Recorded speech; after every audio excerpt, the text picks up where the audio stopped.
నమస్కారం ఏడియన్ న్యూస్కి స్వాగతం. నెల్లూరు జిల్లా వెంకటగిరి సర్కిల్ పరిధిలో పోలీసులు మద్యం డబ్బును స్వాధీనం చేసుకున్నారు. వెంకటగిరిలో సంబంధించి 448 మద్యం సీసాలు స్వాధీనం చేసుకోగా మొత్తం సర్కిల్ పరిధిలో కలిపి 930 బాటిళ్లను స్వాధీనం చేసుకున్నారు. ఇందులో భాగంగా 5 మంది వ్యక్తులు 4 2 వీలర్స్ వాహనాలను స్వాధీనం చేసుకుని సుమారు 2.5 లక్షల రూపాయలను స్వాధీనం చేసుకున్నట్లు గూడూరు డీఎస్పీ విలేకరుల సమావేశంలో తెలిపారు. ఈ సమావేశంలో భాగంగా సర్కిల్ ఇన్స్పెక్టర్ బి నరసింహారావు మాట్లాడుతూ వెంకటగిరి సర్కిల్ పరిధిలో ప్రత్యేకంగా డబ్బు మద్యం నిల్వలపై 6 మంది ఎస్ఐలను 60 మంది పోలీసు సిబ్బంది నియమించినట్లు తెలిపారు.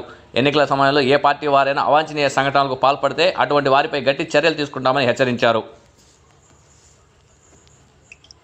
ఎలక్షన్స్ విషయంలో మనకు పూర్తి ఫోర్స్ అన్ని క్రిటికల్ పోలింగ్ స్టేషన్స్లోనూ క్యూ మెయింటెనెన్స్ కోసము మిగతా విషయాల్లో కూడా పూర్తి స్థాయిలో పోలీస్ బందోబస్తు ఏర్పాటు చేయడం జరుగుతుంది. అది కూడా రివ్యూ చేసుకుంటున్నాము. దీనికి సంబంధించి మనకి ఇప్పటికే తమిళనాడు స్పెషల్ ఫోర్స్ నుంచి మనకు కంపెనీ రావడం జరిగింది.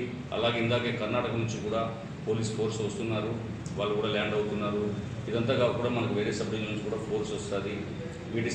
వీటి పూర్తి సహకారంతో బందోబస్తు పూర్తి స్థాయిలో చేపట్టడం జరుగుతుంది.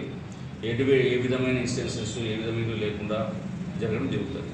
ఇవన్నీ కాకుండా ప్రజలకు కూడా నా తరఫున కొన్ని విజ్ఞప్తి, అలాగే మీడియా మిత్రులకు కూడా ఎలక్షన్ పాయింట్ ఆఫ్ వ్యూలో, ఎందుకంటే election commission of India elections పూర్తిగా స్వేచ్ఛాయుత వాతావరణంలో జరపాలనేది ప్రధానమైన ఎజెండాగా పెట్టుకొని ఎలక్షన్లు నిర్వహించడం జరుగుతుంది. దీనికి సంబంధించి మీ దగ్గర కానీ ప్రజల దగ్గర ఉన్న ఎటువంటి ఇన్ఫర్మేషను ఉన్నా కూడా పోలీసు వారికి తెలియజేయండి. ఇమీడియట్గా పోలీసు వారు ఖచ్చితమైన చర్యలు తీసుకుంటారు. తీసుకొనేసి మనం